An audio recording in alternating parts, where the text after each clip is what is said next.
গেল ১.৫ বছরের বেশি সময় ধরে একটা অদৃশ্য দেয়াল যেন দাঁড়িয়ে আছে ঢাকা ও দিল্লির মাঝখানে। কূটনৈতিক টানাপোড়েন, রাজনৈতিক অস্থিরতা ও পারস্পরিক অবিশ্বাসের প্রেক্ষাপটে ধীরে ধীরে থমকে যায় দুদেশের স্বাভাবিক সম্পর্ক।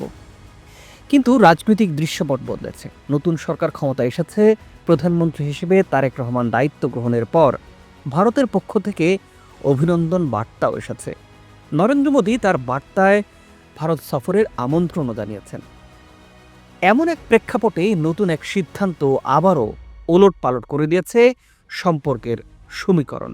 হঠাৎ করেই বাংলাদেশের আকাশে নিষিদ্ধ করা হয়েছে ভারতের স্পাইস জেট ফ্লাইট চলাচল। প্রশ্ন হলো, ভারত বাংলাদেশ সম্পর্কের বরফ যখন সত্যিই গলতে শুরু করলো, তখন নতুন সরকারের এমন সিদ্ধান্ত কেন? স্পাইস জেটের উপর ঢাকার এই কড়া পদক্ষেপ আর এর নেপথ্যের কারণ নিয়ে বিস্তারিতভাবে তুলে আনার চেষ্টা করব আজকের পর্বে। আশা করি পুরো আয়োজনে সাথেই থাকবেন।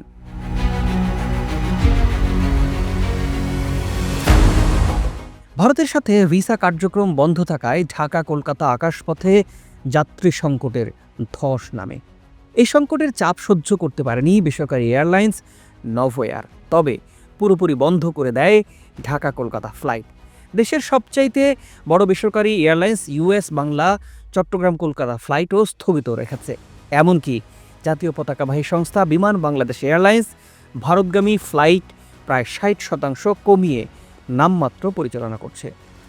আন্তর্জাতিক নিয়ম অনুযায়ী কোনো দেশের আকাশপথ ব্যবহার করলে সেই দেশ সংশ্লিষ্ট এয়ারলাইন্সকে বেশ কিছু কারিগরি সেবা প্রদান করে। এর মধ্যে আছে র্যাডার ও নেভিগেশন ফ্যাসিলিটিস, এয়ার ট্রাফিক কন্ট্রোলের নির্দেশনা এবং তাৎক্ষণিক আবহাওয়ার তথ্য। এসব সেবার বিপরীতে প্রতিটি এয়ারলাইন্সকে ফ্লাইং ওভারচার্জ বা ফি পরিশোধ করতে হয়। জনশ্রুতিতে আছে, আওয়ামী লীগের শাসনামলে বাংলাদেশের আকাশসীমা ব্যবহার করলেও এই ধরনের ফি দেয়নি ভারতের বিমান সংস্থাগুলো। অন্তর্বর্তী সরকার ক্ষমতায় নেয়ার পরপরই এই বিষয়টি সামনে আসে। এরপর থেকেই হিসাব বদলাতে শুরু করে। ভারতের অভ্যন্তরীণ যাত্রী পরিবহনে বাজেট এয়ারলাইন্স স্পাইস জেটও এখন বড় ধরনের একটা সংকট সময় পার করছে। বকেয়া এয়ার নেভিগেশন চার্জ পরিশোধ না করার কারণে সংস্থাটির উপর আকাশসীমা ব্যবহারের নতুন করে নিষেধাজ্ঞা আরোপ করেছে বাংলাদেশ সরকার।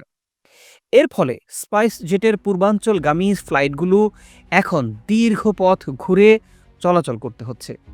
কলকাতা থেকে গুয়াহাটি ও ইম্ফল যেতে বেশ কিছু এয়ারলাইন্স বাংলাদেশের আকাশপথ ব্যবহার করত।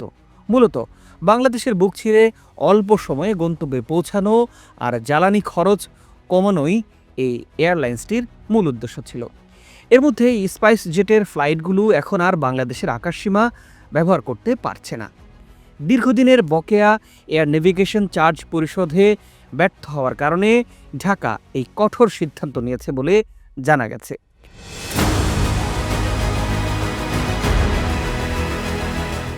রাডার ও নেভিগেশন ফ্যাসিলিটির বিপরীতে প্রতিটি এয়ারলাইন্সকে ফ্লাইং ওভারচার্জ বা ফি পরিশোধ করতে হয়।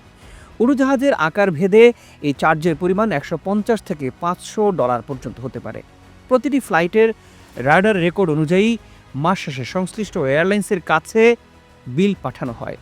স্পাইসের দীর্ঘদিন ধরে এই বিল পরিশোধ না করায় বাংলাদেশের সিভিল এভিয়েশন কর্তৃপক্ষ এই কঠিন সিদ্ধান্তটি নিতে বাধ্য হয়েছে।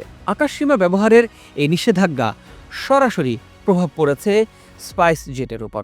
প্রতিটি ফ্লাইটে এখন কয়েকশো মাইল বাড়তি পথ পাড়ি দিতে হচ্ছে, যা বিমান সংস্থাটির পরিচালন ব্যয় বহুগুণ বাড়িয়ে দিয়েছে। নিষেধাজ্ঞার বিষয়টি স্বীকার করে নিয়েছে স্পাইস জেট কর্তৃপক্ষ। সমস্যা সমাধানে তারা বাংলাদেশি কর্তৃপক্ষের সাথে নিয়মিত যোগাযোগ রাখছেন। তবে স্পাইস জেটের জন্য এই সময়টি মোটেও ভালো যাচ্ছে না। 2025 সালের ডিসেম্বর শেষে সংস্থাটি 269 কোটি রুপির বেশি নিট লোকসানের কথাও জানিয়েছে। আর্থিক চাপে এই মুহূর্তে বাংলাদেশের আকাশপথ হারানো মানে জ্বালানি খরচ বেড়ে যাওয়া এবং জাতীয় সেবায় বড় ধরনের বিঘ্ন ঘটা।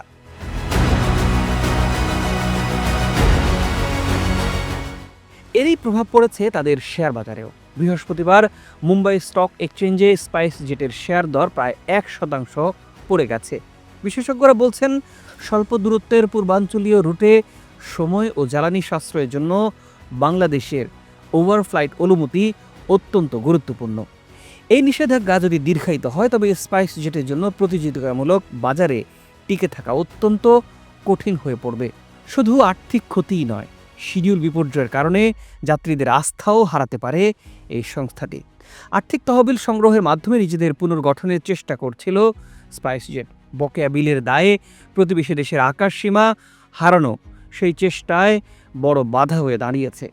এখন দেখার বিষয় কত দ্রুত স্পাইসজেট তাদের বকেয়া পরিশোধ করে বাংলাদেশের আকাশপথে পুনরায় ফেরার অনুমতি পায়। প্রিয় দর্শক, বিষয়টি নিয়ে আপনি কি ভাবছেন? নিশ্চয়ই মন্তব্য করে জানাবেন। আজ এ পর্যন্তই। ভালো থাকুন, সুস্থ থাকুন। দেখা হবে পরের পর্বে।